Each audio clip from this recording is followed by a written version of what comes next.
It's been 20 years since a research paper was published on both deities of Goa. It was authored by beloved environmentalist Sir Rajendra Kerkar and marine archaeologist Dr. A.S. Gaur. Today we are honored to have with us Sir Rajendra Kerkar. Namaskar. Namaskar. Sir, before we speak about the boat deities, I would like to begin with your journey. I have checked out the ResearchGate website and found that you are a researcher. I just want to know about your studies as far as your college education is concerned. I studied my college at MAPSA in St. Xavier College, and before that, I studied my higher secondary school in Shantadurga, Bichwali. I completed my education, school level education in Shantadurga High School, and before that, I was a student of government primary school, Godele number 1 in KD Sattari. So, after completing my graduation, I completed MA post graduation at Goa University.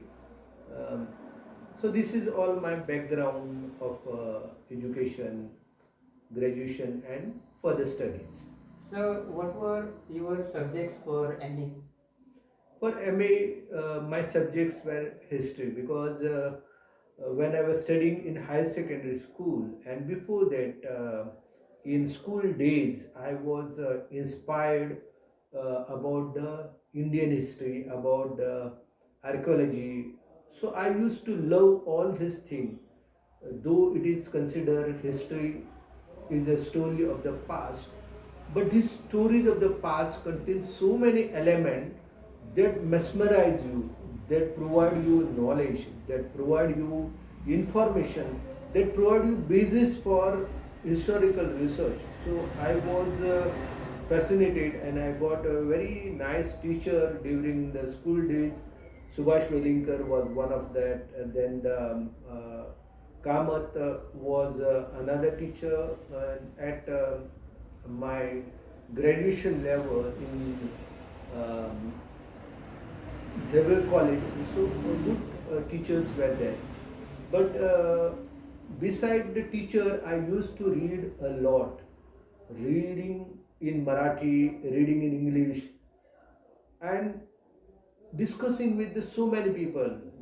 I used to attend several lectures, programs, and all this helped me a lot to enrich my knowledge about Indian history, about archaeology. I remember when I read the myth and reality of one of the prominent Goan, Damodar Dharmananda Kosambi, I was very much fascinated. And then I met several people like Dr. Nandakumar Kamath was a prominent personality who influenced me a lot. I took him to various places in Sattari Taluka, and at age when I was completing my post graduation, and after that I got opportunity to work on various committees constituted by the state government. May it be the Heritage Committee or the Fourth Task Force Committee. I remember I got opportunity to work with the well-known illustrator, cartoonist of Goa, Mario Miranda, along with the several Gerald Dicunna. Then you can see the Mhammai Kamath, who was the former director of archaeology. I remember the days when I used to be contacted by Dr. Vittal Mitra Gotri, the prominent archaeologist of Goa. So along with him, I got opportunity to do the field studies. I also got opportunity to work with Dr. Prakash Chandra Shrodkar. Many occasions we used to go to various places. So all this helped me to enrich my knowledge about the history and archaeology. So all credit goes to my teachers, my guides, my books, and the atmosphere in my village was so inspiring. You can see, you are encircled by the Western Ghat chain of mountain, the flowing river, then the twittering birds. All this used to uh, inspire me to come out of the house and to discover various places. And my at a young age, I was fascinated to learn about sculptures. So when I used to go to my village temple in Keri, outside the premises of the temple, I could see goddess Satir, who is worshipped in the form of the Mahishasur Mardini. Then I used to see Gajalakshmi worshipped as a Kebai, and then numbers of other sculptures displayed there. So my village Keri is just like a mini museum. So these sculptures are not displayed like museum, but we got opportunity to understand all this sculpture. Then I used to visit various places in Satari Taluka like Yuripur, Yuri Budru, Karando, Zarmi, where I got opportunity to see the different glimpses of the Kebai worship, glimpses of the Satiri worship. So all this helped me a lot. Very interesting, sir. So this is all what got you very much closer to archaeology and history. Yeah. So now let us move towards boat deity. So can you explain briefly what is boat deity? Both deity, is a goddess in the form of the mother, and she is found worshipped mostly in the sacred groves, because my topic of interest in Satari Taluka and in surrounding area was understanding and discovering various facets of the community conserved areas of sacred groves. So whenever I used to visit any sacred grove, I used to first visit to the sculpture, and I got opportunity to read the book of socio-cultural history of Goa by Dr. Vitthal Mitra Gotri. So in that, there is mention about the three stone sculpture that are very unique of Mahishasur Mardini in boat. And these sculptures are from the Dhamshe, Guleli area. So the Guleli Panchayat and also the Savade Panchayat, the three sculptures were discovered by Dr. Vitthal Mitra Gotri. So when I saw that the deity is sitting in the boat, I was enthralled.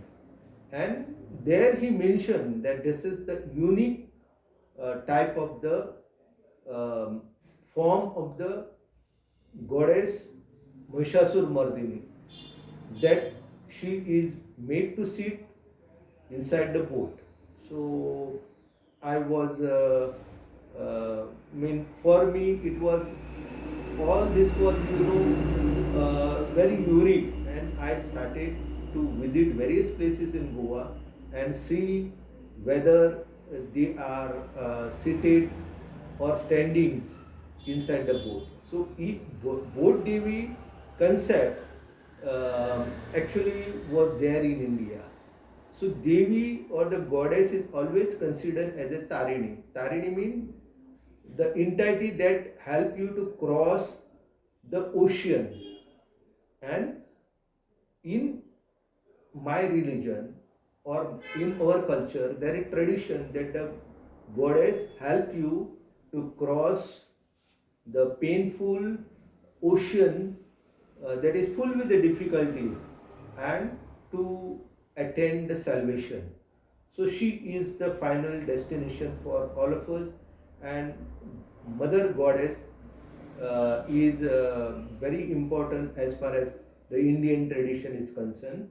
And when you read about the Durga Shaptashati or any of the books related to the worship of the goddess, mother goddess, all this is enriching our knowledge. So when I read the book written by Papul Jaikar about Earth Mother Goddess, no, it was also very transforming for me, enriching for me. So I took the Xerox copy of that book and started reading it voraciously. So after completing, I found it that to enrich my knowledge, there is need to visit the various places. So then I started visiting, and when I saw first time the sacred grove, Devachi Rhine of Nagwe, I was enthralled because in that sacred grove you can see the goddess is in the standing posture. She is a folk deity, the form of the folk deity. However, the uniqueness of this deity is that on the flag post you can see the monkey. And monkey, the emblem that is associated with the Goa Kadamba period. So whether this deity is associated with the Goa Kadamba period, very difficult to tell. Then I got opportunity when I was visited first time the Dhamshe Sacred Grove. I saw there the Ashtabhuja deity. Um, There, the dilapidated image of the Ashtabhuja deity, and the uniqueness of this deity was there. On this, you find the engraving of the crocodile, and the crocodile is the mount of the goddess Ganga. So here you find your own river. For me, 111-kilometer long river that rises in the Western Ghat in a place called Degaon. And when this river entered the Kadwal, it result in the transformation of my land, result in the transformation of my people. For example, you can see Sattari Taluka in the invocation of Poriye, she is considered as Sata Sattarichi to Devi Bhumka. Sata Sattarichi Devi Bhumka means 130 villages were there, and how 130 villages were surviving. Agriculture, horticulture, everything was enriched by this river. So this river was a lifeline, and people call this river as a Madai. Madai means the great mother. So this is here in Goa. You can see the river is worshipped as the mother goddess because she is helping us. And from Uste to Ganje, almost more than 27 villages were once upon a time doing the seed-based cultivation called Puransheti. So it was also unique, and this type of the tradition of agricultures are prehistoric. So just like the Kumari cultivation slash and burn practice of the agriculture. So here we find the example in Sattari Taluka of the Puransheti.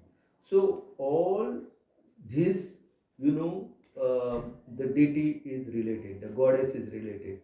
So that is why in my area she is given importance, and that is why that may be the reason why you find the unique specimen of the goddess Mahishasur Mardini or the folk deity made to sit in the boat. So such type of the sculptures are commonly described as a boat devi.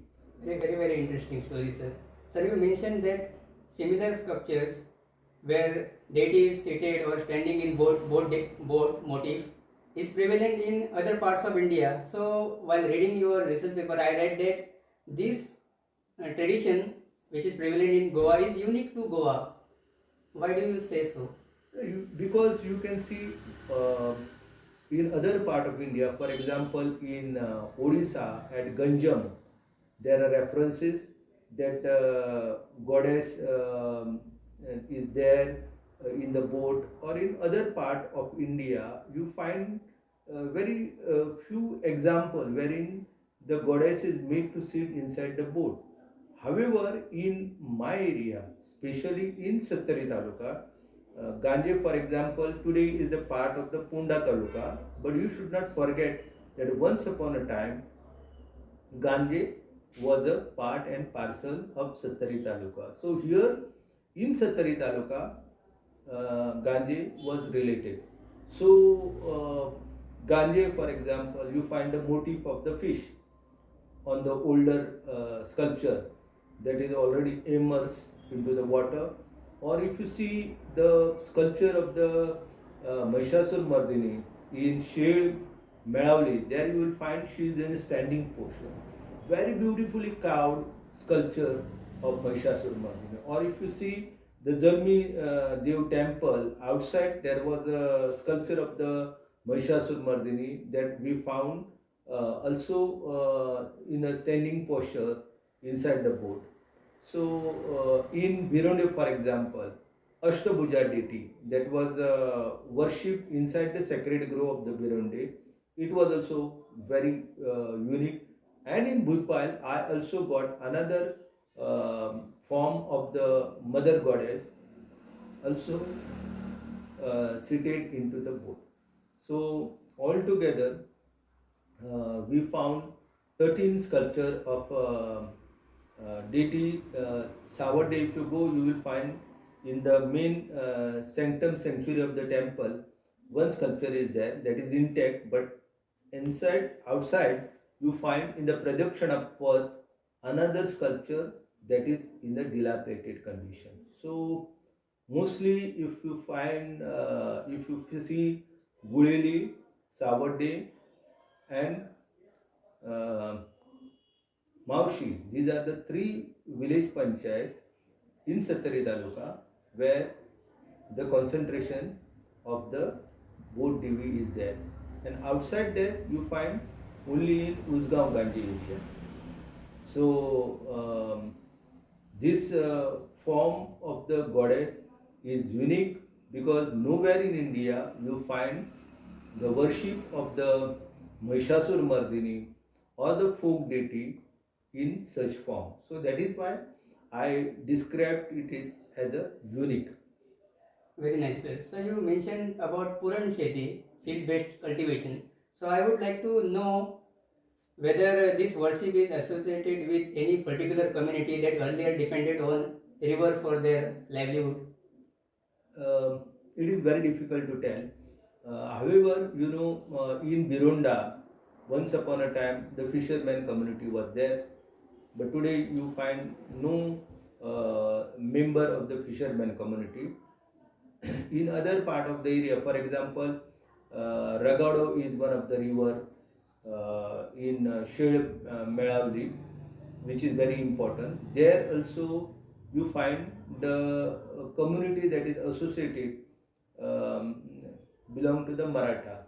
So June and Navin Maratha both are belong to the one community. Then also in other part of the Sattari you find the June and Navin Maratha. So they both are mostly associated with the agricultural, and mostly the agricultural community involved in the seed-based cultivation. Most probably, all the places where this deity is worshipped are known for the Purun Sheti. For example, if you go to Savade was very rich in the Purun Sheti tradition. If you come to Ganje, Ganje also gained a lot of name as far as the Purun Sheti is concerned. Or if you see the Guleli in Dhamshe or in She Melavli, you find the uniqueness of this tradition. So it is very difficult to tell whether the community involved in the Purun Sheti was worshipping this deity. However, it is there might be the if you see the birth of the religion, the religion is evolved out of the fear, anxiety. So people or the farming community might be considering river as important, and they wanted that the river should not destroy their totally grown paddy, because this is paddy fields are inside the river. So they wanted the blessing of the river. So that might be the reason why these people might have worshipped the deity. They are worshipping all these people. Very well. So, sir, you said for the first time you came across such sculpture at Dhamse. So then, what was your next step? Did you begin searching similar sculptures in other places, or you started writing in newspaper? Yeah, I started searching, visited most of the places, and then I reported in the Marathi newspaper, Gomantak, Tarun Bharat, and most of all the Marathi newspaper I have written.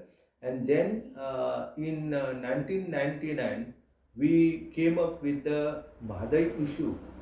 So it is the first issue that is highlighting the various facets of the river, the ecological parameter or the cultural parameter or the geographical parameter or the geological parameter. So all these were highlighted in this book because during that time we came to know that Karnataka is planning to dam and divert our Mahadai and its tributaries. So in 1970, the Karnataka's plan was revealed, and after that, in 1986, I came to know through the newspaper that Karnataka want to dam and divert the river. So that created fear, anxiety in my mind. So I decided to understand the river because to garner the support, there is need that you should highlight the cultural association of the people, the ecological association of the people with the river and with the religion.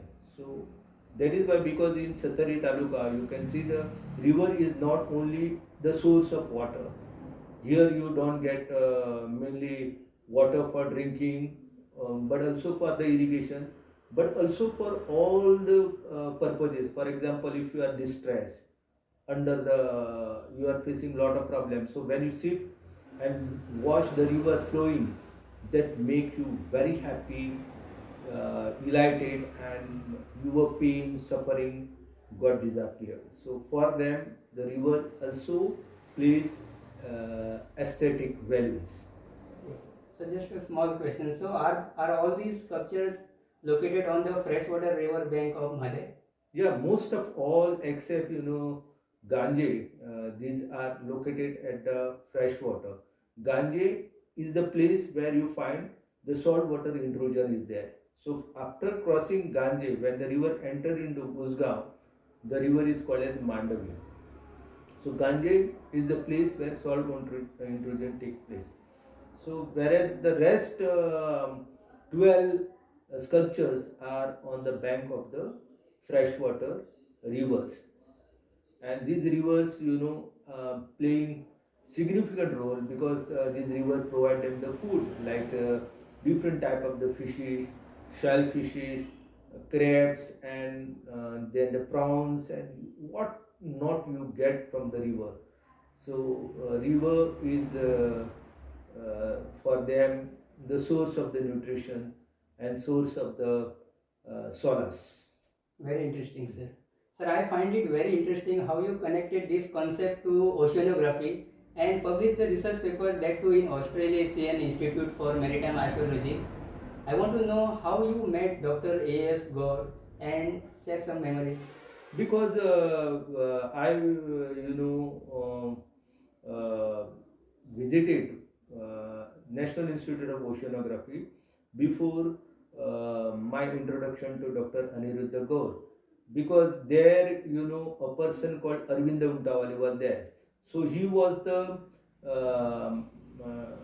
deputy director of the NIO, and he was also the chairman of the WWF India Goa. And during those days, I was coordinator of WWF, so Indo-Canada Environmental Facility.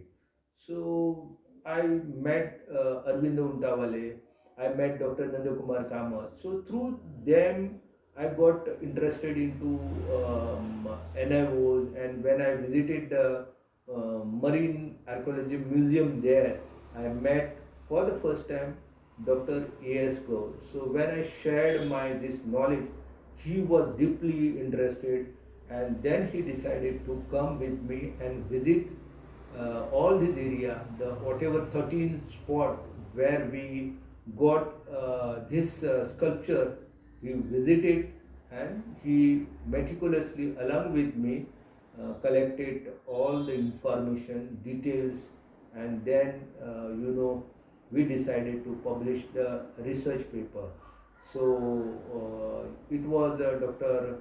Aniruddha Gaur who took initiative in sending the paper in international bulletin, and the paper was published almost 20 years ago. It was most happy moment for me because a person who was struggling to understand the history and archaeology of the area, the recognition he got along with the Dr. Aniruddha Gaur in the international bulletin. So for me, it was a very inspiring moment. Really inspiring, sir. Sir, now specifically, I want to know how many boat deities can we still see, and how many boat deity sculptures were eventually documented? As you mentioned, 13. So all these 13 are minutely documented, but very painful to note that almost two sculptures that were very unique and worshipped in the Dhamshe are no more there because both these sculptures are immersed into water, and the new sculptures have been installed there. In Bhupal, you can see the old sculpture is immersed and the new has been installed. The same story you can see in Ganje. So in Guleli also there are two sculptures, but one sculpture that was inside the sanctum sanctuary of the temple, and it was half was buried inside the empty, so it is no more there. However, the sculpture that is very near to the property of the Premanand Hazare, it is there, but it is in a dilapidated condition. So now intact form of the boat Devi you can see in Sher Melavali temple of the where she is known as a Ganjeshwari. So that you can see, and another sculpture you can see at the Jalmidev temple, but it is half buried into the soil, so you cannot see the boat there. But another interesting sculpture that is very protected is in Savade village. In the sanctum sanctuary, you can see the deity, Ashtabhuja deity is there, and you can get a good glimpse of the deity from outside because all the sculptures are put into the cage-like thing, so they are inside, and worship is not taking place. So because of that, you can see all these are intact. And another sculpture that is facing the rain, sunlight, lies in the sacred groves of the Nagve. That also is very beautiful, but there is need to protect it because now different forces are posing a threat to all these sculptures. So it is high time for all of us to plan the strategy to protect this sculpture. So you said Ganjeshwari is found at Sher Melavali. I believe that Sher Melavali is a different village than Ganjem. So is there any connection between these two villages? Yes, because once upon a time, the people who are residing in Ganje, they were also responsible for establishing the village called Melavli. So, because from there you can mean it might be the place was facilitating the trade and commerce. So from here you can go to Ranichi Pass, or you can go to the K Ghat, or you can go to the different pathway connecting to the Karnataka region, the Kadamba region. So that might be the reason why the people from Ganje wanted the control over the Shil Melavali. So they settled in the Shil Melavali, and because of their association with the Shri Melavali, today you can see along with the presiding deity of the area, Sateri, you find the Ganjeshwari there. So this is the connection between the two villages, the Ganje.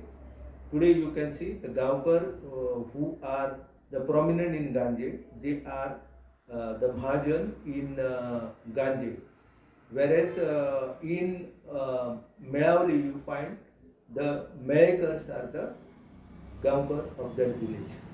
So now no Gaukar families from Ganje residing in Shri Melavali, but association, cultural and religious continue. Very interesting, sir. Sir, many sculptures appear similar in terms of stone and even the size. Does this suggest they belong to any particular period or artistic tradition, or who might have sculpted these sculptures? It is very difficult to tell who is responsible for the creation of this sculpture, why these sculptures were created, but it is through these sculptures we can know that these are the places which were connected to the trade and commerce on a massive scale.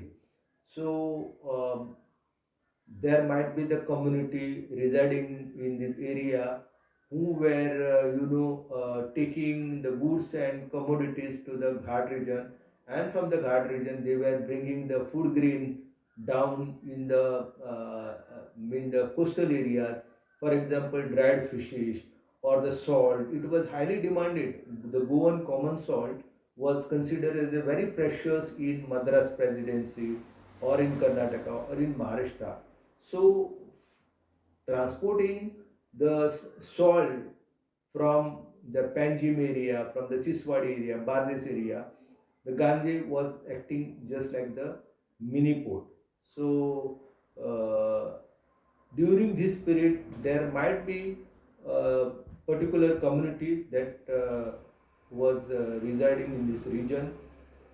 Today, they became extinct or very difficult to tell where they disappeared, because in many part of the Sattari you can see the temples are there, sculptures are there, but now no takers are there inside these villages like Nagve, or you can see the Jhadani, Kadwal, Pendral, where you find no takers for all these temples and the sculptures.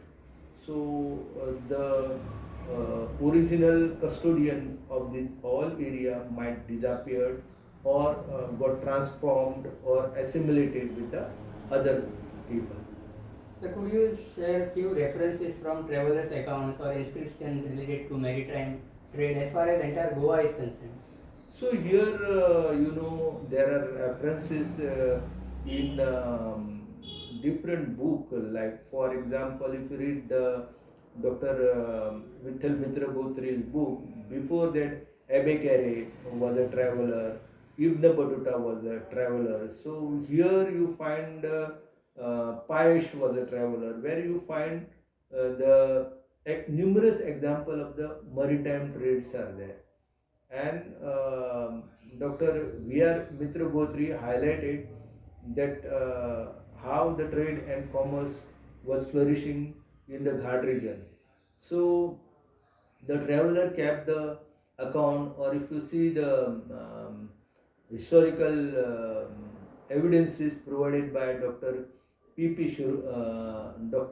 Pandam Pisulekar or Dr. P.P. Shurudkar, all these highlight that there were chronicles, there were travelers who visited this region, and they kept the records of the trade and commerce that was flourishing in this region. Because if you see the Modi documents that are recently published by the Archives Department, there you find how the people of the Saunur in Karnataka were using this Kedghat. Got it? No, the Saunur, for example, today is very far away, but there is a reference that a team of the visitor from the Savnur area visited Goa through the Keleghat. Then there are references of the post of the Uzgaon. Then you can see um, there is need to unearth many of the Modi documents that are there in Goa to be translated, and when this translation is available, no, you find very interesting hidden history of the region. So there is need to do the study, research in this direction and document all the research paper, traveler account, and connect it with the, all these hidden aspect of the history and archaeology of the region. Thank you, sir. One more thing I want to know: when you started documenting, started visiting villages, started understanding the culture, tradition, and identifying the sculptures. So, what was your mode of transport at that time? So I was first using the cycle. I was traveling at various places with the help of the cycle, bicycle. I even today love bicycle. I feel very unfamiliar if I am not driving bicycle day. Then afterward, I purchased the scooter and second-hand scooter, and then I purchased the motorbike, Hero Honda, and that helped me to explore region of Sattari Taluka and Sange, Dharabandoda, Kanpur, all these places I travel with the Hero Honda bike. So I was a good rider of bicycle. I got the prize for the slow cycling, fast cycling, and also I used to love motorcycle very much. So motorcycle was just like a companion for me that helped me to discover my Goa and enrich my knowledge. So, while you were discovering, documenting the sculpture, you were traveling alone. Were there any students by any chance at that time? Yeah, there were, first I started solitary. I was solitary. Then, various people connected to me. The Chandrakant Shinde was there with me. Then Vitthal Shirke was there with me. The Shuddha was almost when she um, uh, came to my place, she was associating with me till this date. So all this, my student, they helped me a lot. Their contribution is immense. Got it? No, the Shuddha, for example, uh, she struggled a lot with me because I was going into interior jungle where I used to face lot of problem. So during that time, she never made any compromises and helped me to go inside the jungle and explore this area. Vitthal Sheke, for example, was always with me. And then, Varat Sabnis, when he was doing his graduation, he also came uh, to me. And then my student Sitaram Toraskar, all these, Vasu Usapkar, all these were the students, and I used to take them with me, and they also became archaeologist, historian, and enrich themselves in a many ways. Excellent, sir. So, what steps should institutions like Archaeological Survey of India take for preservation? Archaeological Survey of India is doing wonderful job because they have their museum. Some of the site they have given patronage. For example, Tambisulla temple is a good example how they maintain and protected it. So Archaeological Survey of India should take more such sites in Goa. Earlier they were interested in understanding the and protecting the Maushi rock site, rock cut site. Then they were very instrumental in understanding the other rock cut site in Goa. So the Archaeological Survey of India and Directorate of Archaeology should work in hand with the local agencies like the universities, the colleges, the schools. So that will going to help us to protect and conserve this heritage. So it is otherwise it is very difficult because to document, to list it and then protect it. So it is not a cup of tea business because it is a efforts needed collective. Yes, sir. Collective efforts is needed. Yes, sir. Thank you, sir. Finally, what message would you like to give to young students who wish to document Goa's cultural and ecological heritage? So they should visit the new places, whatever places we have discovered. They should take the information and then they try to explore more facet. We are very fortunate because we have Vithoba Gawade, we have Amay Kinjavdekar.